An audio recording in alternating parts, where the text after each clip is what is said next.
File item number 5, SB 1126, and file item number 6, SB 1149, and you pulled a couple of matters you're putting over to next week. File item number 5, SB 1126. Senator Stone, you may proceed. Thank you, Chairman Hertzberg and members. It's great to see you. Senator Hertzberg, you look very Temecula-ish today. Thank you. It's good to see you. And nice bowing. And thank you, Senator Allen, for allowing me to jump ahead of you. I appreciate that very much. Members, I'm here today to present SB 1126, which is to help senior citizens stay in their homes. First off, I'd like to accept the technical amendments on page 3 of the committee analysis as author amendments. My friends, many senior citizens are on a fixed income, with the most of that coming from Social Security and pensions. With the rising costs of health care and prescription drugs and the economic uncertainty taking place across the country, California's senior citizens find themselves in a very challenging time. There's nothing more important than the pride and freedom that comes with home ownership. For seniors at the lower end of the income spectrum, the ability to stay in their home is becoming harder and harder, unless California finds a way to help make holding on to the American dream more affordable. SB 1126 is a small attempt to bring financial relief to senior citizens who want to stay in their homes. SB 1126 will help seniors by capping the property tax assessment for all senior citizens aged 65 or older who meet the income requirements. To be eligible, if the qualified taxpayer is single, his or her household income must be $25,000 or less. If the qualified taxpayer is married, their combined annual income must be $50,000 or less. For senior citizens who have to make the choice between buying food and buying prescription drugs, every dollar saved increases the chance that a senior citizen can stay in their own home and not end up homeless. By making property taxes affordable for more senior citizens on a fixed income, we can empower the most vulnerable in our society. And I'll close by saying that I had firsthand experience with this as my late father, Larry Stone, who passed away last year, he had dementia. And in the early signs of his dementia, he talked with me. He says, Jeff, one thing that's very important to me and my wife is that we stay in our home. We don't want to go into a rest home. We feel comfortable living here. And so any help that you can give us, which we did do, to allow them to stay in their home would be very, very appreciated. I'm very proud to say my dad lived in his home until he passed last year. So with that, Mr. Chairman, I respectfully ask for an aye vote, and thank you for your consideration. Thank you, Senator Stone. Witnesses in favor? Yes, Mr. Chairman, members, good morning. David Wolf again with the Howard Jarvis Taxpayers Association in support. Members, capping the property tax adjustment here at 2%, we believe makes a lot of sense. We would question perhaps the committee analysis that potentially asks, or does ask, are there too many benefits that we are giving homeowners? And members, we would argue that there are not too many benefits that we're giving homeowners, especially seniors on fixed incomes, which of course this bill addresses.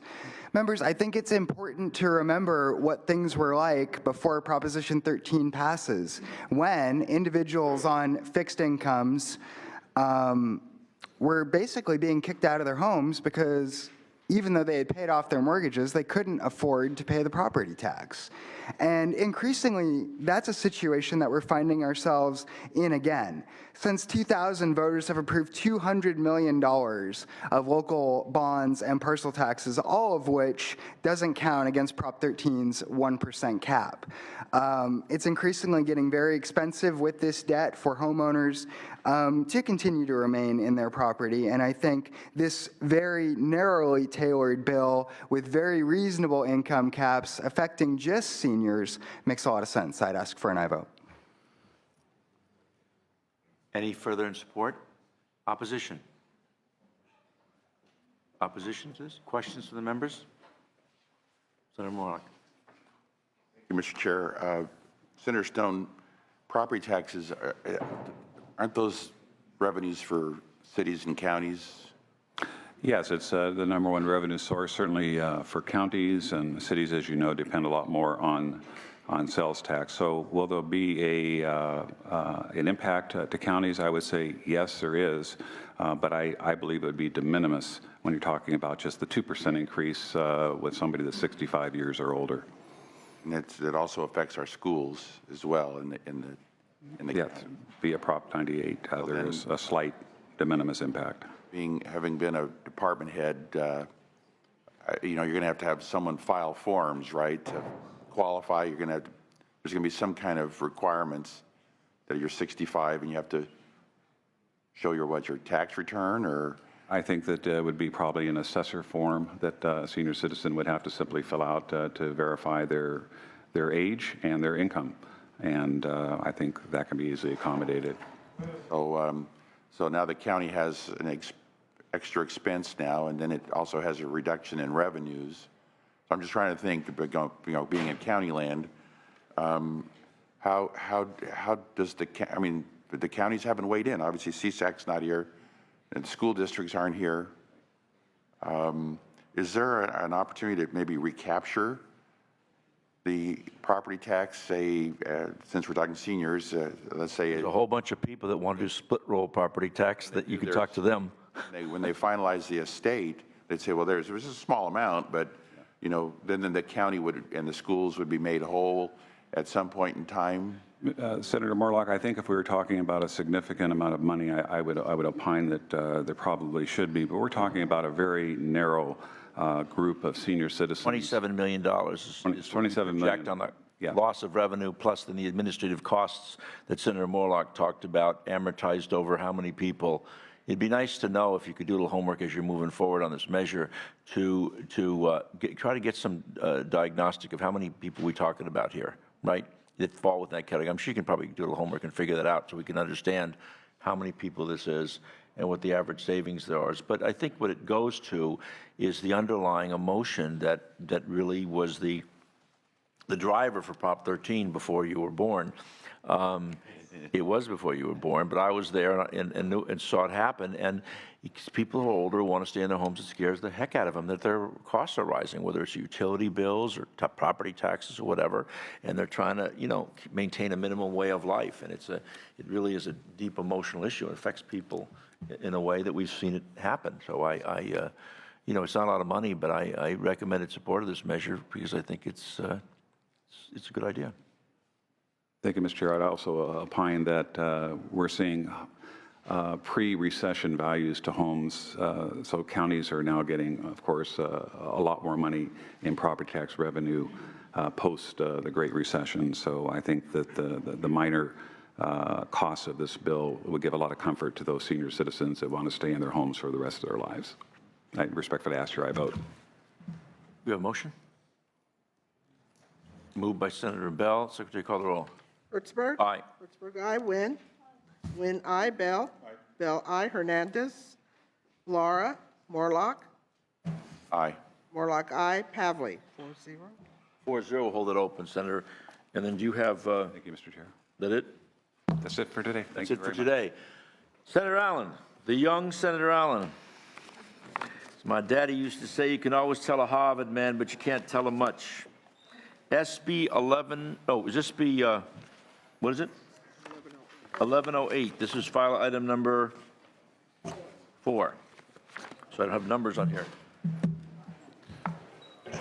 Senator Allen, thanks for working so hard with our staff on this. As you heard me in your committee that I serve on your committee, I spoke with great confidence of this idea, and we just kind of, from the eyes of the local government people, kind of tried to scrub it a little bit.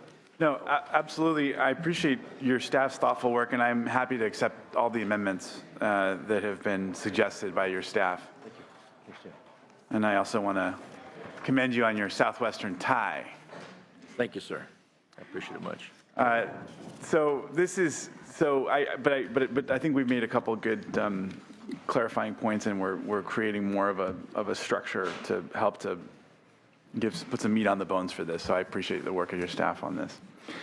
So as you know, existing law permits cities and counties to create redistricting commissions, but it limits these commissions to making recommendations on an advisory basis only. And they can't actually establish the new districts. The lone exception to this is in the case of charter cities. Now, SB 1108 would permit all cities and counties to establish redistricting commissions that actually have the authority to establish new council and supervisorial districts. Now, in 2012, San Diego County wanted to create one of these empowered redistricting commissions, but had to seek special permission to do so. And I just don't believe that this should be the case. Cities and counties that wish to take the admirable step of creating independent redistricting commissions made up of local residents should be free to do so without having to seek our permission every single time. The bill does not force any city or county to create a commission, it just gives them the authority to do so. It's sponsored by California Common Cause. It's also supported by the League of Women Voters. It has no opposition. It was approved unanimously and in a bipartisan manner by the Elections and Constitutional Amendments Committee. The committee analysis, as I mentioned, suggested 3 amendments. I'm happy to accept them as author's amendments. I've provided the committee with a description of the amendments, which provide, much like our state redistricting commission, that local commission members have no familial, political, or professional relationships with any office holders or candidates in the affected local jurisdiction. They also provide that commission members may not seek elective office themselves or employment from an office holder within the jurisdiction for specified time periods following service on the commission.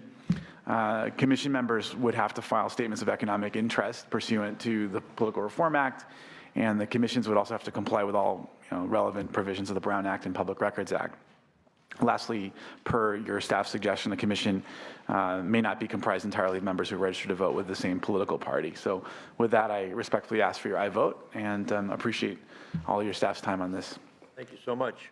And I just can't tell you, I mean, for me, in all the years, to have the reformers together with the legislators on something that we basically worked out is a really incredible thing. I mean, I've been working on stuff for so many years against the system, and people have been mad at me for engaging in this thing, and I think it's the right thing because it avoids the, at the end of the day, the Constitution has been interpreted over the last 50 years in a way that has substantially limited the monkey business, the large constitutional monkey business in the redistricting, and this really is about the incumbents messing with the system, all of which causes people to lose confidence. And I just think you look at this last cycle where we did redistricting based upon what we did in the state, and I think we did a good, redistricting was done extremely well, and you didn't have anybody bellyaching about it, and I think that's a good thing for government. So I applaud you for doing this and spending the amount of time on it. Witnesses in favor? No. By the way, can I join in as an author on this thing? Absolutely. Whatever thing, add me in on the amendments. Thank you, Senator. Nicholas Heidorn with California Common Cause. We think the creation of the State Redistricting Commission was a watershed moment, not only for California redistricting, but for national redistricting. California has become somewhat of the gold standard when it comes to redistricting commissions. Some of the evaluations of the work of the state commissions that it did a better job of keeping cities, neighborhoods, communities of interest intact, as well as creating more compact districts than had been done in the prior decade with redistricting. More than that, though, the state model has become very popular at the local level. Cities have started to create their own commissions that are modeled after the state model. Oakland, for example, recently adopted one. And this year, there's a likelihood that we'll see Sacramento, Richmond, and Berkeley also put forward independent commissions. The thing with all those cities that I just mentioned, though, is they're all charter cities. So they currently have the authority to establish these commissions on their own. As the senator mentioned, general law cities as well as counties don't have that right. This bill simply extends There's charter counties, too. There are charter counties. There are charter counties, but they do not have authority for this.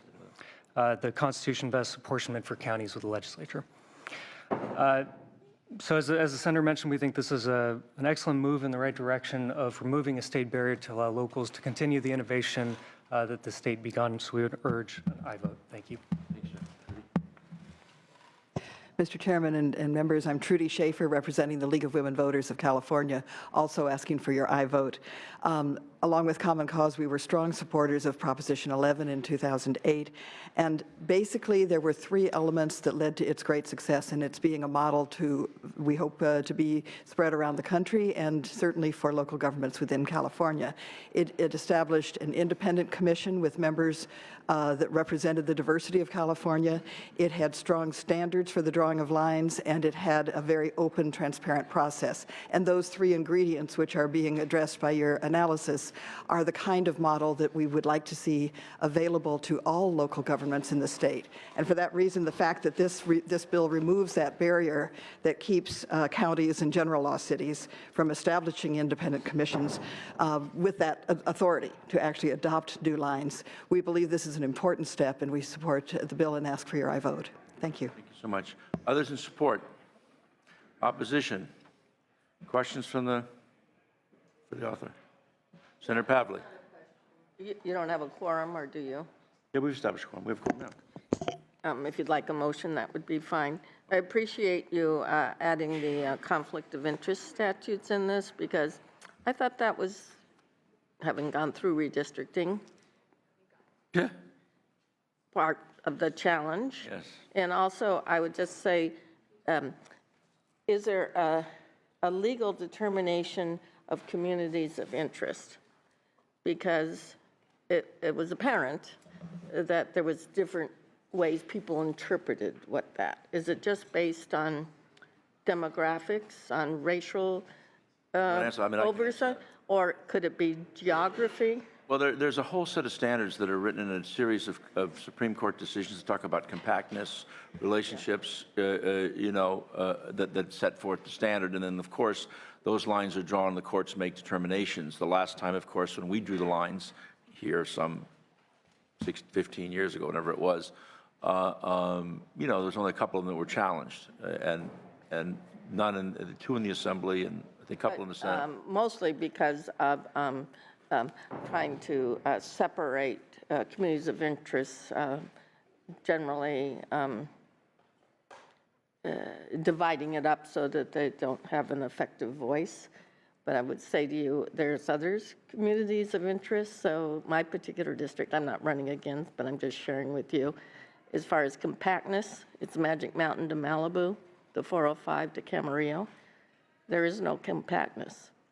There's Tell that to Senator Gaines. 7 different communities of interest. Yeah. What it was is the leftover from the communities of interest on both the east and the west, and everyone that didn't want any of these parts got thrown in to create this district. And the definition of communities' interests in this particular area was not based on what the commission had determined was the priority for community of interest. And the court, I get that, the court decisions and anything, because it wasn't relevant to it. So this is multiple counties, 10 cities, some divided in half. It was just everyone thrown in that wasn't in someone else's communities of interest. It was the leftovers. And geographically, it is extremely challenging. What Santa Clarita has to do with Malibu, what has to do with Thousand Oaks, what has to do with Encino. There is no communities of interest, although, so that's always perhaps going to happen, but the way the commissioners interpreted communities of interest was only based on not geography. Interesting. It was based on, trumping it was, Latino or Black or communities, keeping them whole, fine. But then at the end of the day, everything's, and no one wanted Simi Valley and Ventura County to dilute Oxnard's community of interest. So it was all the leftovers. And so it didn't. The redistricting commission, according to the people who live in this interesting Senate district, it didn't make any sense to them because it wasn't their communities of interest that was taken into account universally. But it makes perfect sense as you explain it, yeah. Well, the good news, these are local jurisdictions, and one of the challenges that, as you know, because you were here before when we did this, that we have in this regard is that these Senate districts are so large, they're just so large, they have to incorporate much, but these are for local jurisdictions. And I think that the greatest thinking that has gone through into how do you do this, given the challenges you just expressed, has been put into Senator Allen's bill. So I don't know, I wouldn't know what else to do with the folks who are engaged in this all around the country. And I would just respectfully submit that under the old system, you end up having to shove together lots of different communities into districts. I mean, these districts are big, Right. And I think every senator here could probably talk about how different cities in their districts don't seem to mesh. it's part of the He's difficulty. in of- Rancho Palos Verdes, so. Right. Well, Senator Capps had a district that was depending upon whether it was high tide or low tide. Yes. Senator Vincent had a district that was tied together by an underwater pipe. You know, Right. I mean, somehow those were a little pretty, some of those were pretty egregious. But, okay, any But I- further among the members? Oh, Just if I may, briefly. extremely briefly, communities of interest is not solely defined along racial lines. That there are actually different ways that you can define a community of interest. So the State Commission, you had people saying, we all live around a transportation corridor that's fundamental to our economy, and they argued that was their community of interest. At the local level in Sacramento, when they were talking about communities of interest, you had people coming to their advisory commission saying, you know, this particular park is what forms our community of interest. So I do think it has a little bit of the flexibility you were talking about. Very good. Any opposition to the measure? So, no further questions. You have a motion on this? Moved by Senator Bell. Anything further to close, Senator Allen? I Thank you. appreciate the discussion and ask Secretary, for- call the roll. Hertzberg. Aye. Hertzberg, aye. Wynn. Bell. Bell, aye. Hernandez. Hernandez, aye. Laura. Morlock. Pavley. Pavley, aye. 4-0, we'll hold it open, Senator Allen. Thank you very much. Do you have anything else on the schedule? I don't think so. Okay, Senator Stone is done. Next, file item number 7. Thank you, sir. SB 1183, Senator Bates. Property tax for disabled veterans. File item number 7, SB 1183. And you also have file item number 16, which is SB 1458, correct? And then you have on consent, file item 1360, which we'll vote on the consent calendar. Thank you. Let's start with file item number 7, 1183. 1183, I'm going to make sure. Is that what you want to start with? Yeah. Okay. Thank you, Mr. Chair, and good morning, Mr. Chair and members. SB 1183 is a reasonable update to the property tax exemption for 100% disabled veterans and their spouses on their primary residence. Veterans who are 100% disabled as a direct result of serving our country should not live in fear nor be put in jeopardy of losing the residences they gave so much to earn. 7, SB 1183 replaces the arbitrary and insufficient $100,000 to $150,000 property tax exemption adjusted for inflation, instead exempting an amount that would reasonably allow 100% disabled veterans to secure and keep housing. The cost of housing in California is near record levels and climbing. California's average home value of about $460,000 is nearly 2.5 times the national average. In veteran-rich counties such as Orange and San Diego, median home values are over $640,000 and $540,000 respectively. The current exemption at just a fraction of the value of most California homes does very little to help our most vulnerable veterans. The bill affords those who have served and sacrificed the opportunity to maintain their quality of life without the fear of losing their homes. In Veterans Affairs Committee, Senator Allen did raise concerns about an uncapped exemption. As I told the senator, I am committed to finding a reasonable cap that will protect our veterans while not being so large as to allow those who do not need the exemption to take advantage of it. I would like to thank the committee staff for working with my office, certainly on that issue, and their comments in the committee analysis.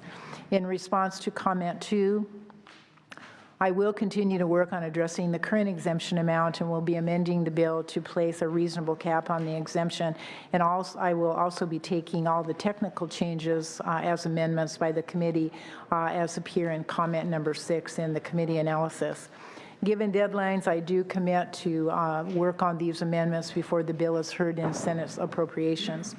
The bill is sponsored by the Disabled Veterans of America, Cal Diego chapter, and supported by numerous veterans groups, including the American Legion, AMVETS, American GI Forum, Veterans of Foreign War, and Vietnam Veterans of America. And I'm honored to have retired U.S. Army Captain Glenn Middleton here in support. Would you like to say a few words, Captain? Yes, please. Senator, thank you. Mr. Chairman, I see that you've already met my wife and son. I did. Had to go Teaching him a little civics lesson today. we had to go check it out. I asked him if he was a senator. Now, somebody He's sitting in the wrong seat. I'm pretty sorry. young. I was medically retired about 20 years ago as a U.S. Army captain. I was diagnosed with multiple sclerosis while in service after serving about 10 years on active duty, first in field artillery and then in U.S. Army aviation flying helicopters. When I was diagnosed with MS, I was not able to fly anymore, and it ended my career at that point. Today I'm here because I brought some of the following facts and a few more to the Cal Diego chapter of the Paralyzed Veterans of America, which were brought to Assemblymember Devin Mathis's office and led to Assembly Bill 1556 and Senator Bates' office, which created 1183. First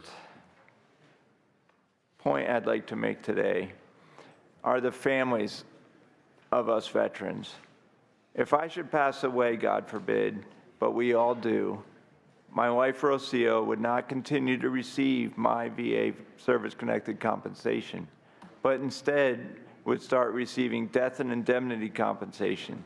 This amounts to less than 1/4 of what I receive currently. So she would still have to maintain our home, and 1/4 of what she receives from the VA would go to pay property taxes currently. Our primary home, which is assessed at about $548,000 in Carlsbad, California, she might have to sell her home, take my son out of school, and move to a lower cost state because of the inequity. And I'd also like to add with that, we are currently thinking about doing an addition to our home because my wife uses a Hoyer lift to get me from my chair to my bed to the bathroom. And, you know, with me and the lift, it weighs about 200 pounds. My wife is about 4'11". I won't say what her weight is, but it's low. And she has to push me around. Fellow. And, you know, she might become disabled one day because she has to haul me around. And so we're thinking about putting a Hoyer lift a ceiling lift in my home, but I can't do it in my current bedroom because the structure won't support it. I'd have to build a whole new bedroom to support my weight and the ceiling lift. So once I do that, now we're talking like my $548,000 home because of assessments. They'll come in and reassess the value of the home because I've added, 600 square feet to it. Now the value is going to be probably around $800,000.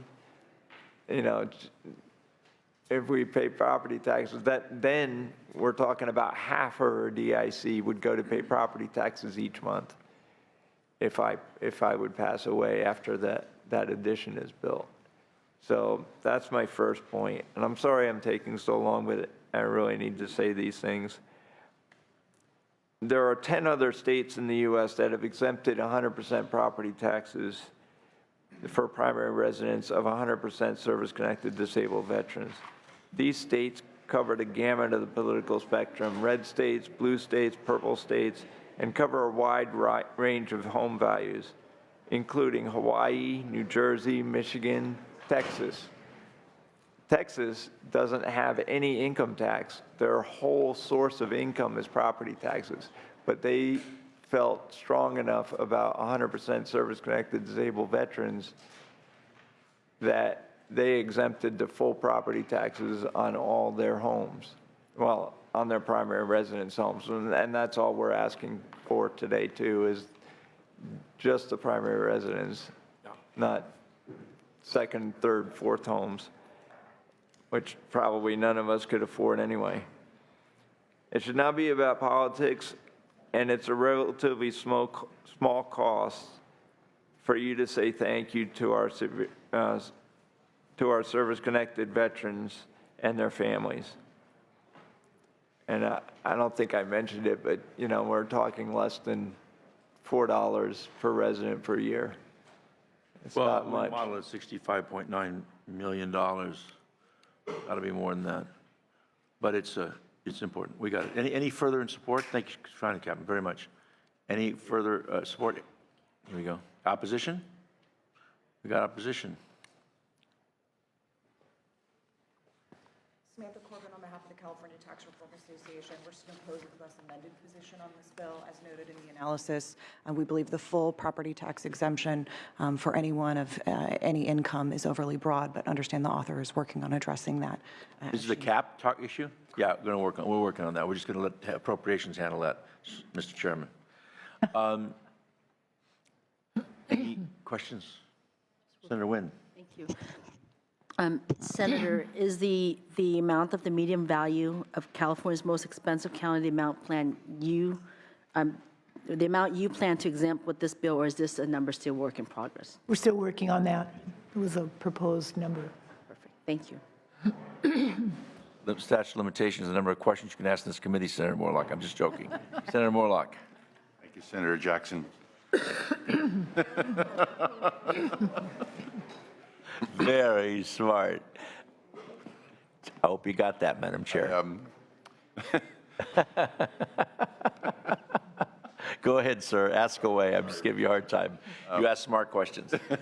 Former I tax think- collector, Yeah. Orange County, we know. I should ask the same questions I asked Senator Stone, and that is when we reduce property taxes, that's going to affect counties, cities, school districts. And in the analysis, we talk about this being a state mandate, and I just wonder how reliable is the Commission on State Mandates in the ability of counties and school districts to get their revenues made whole, I guess would be the.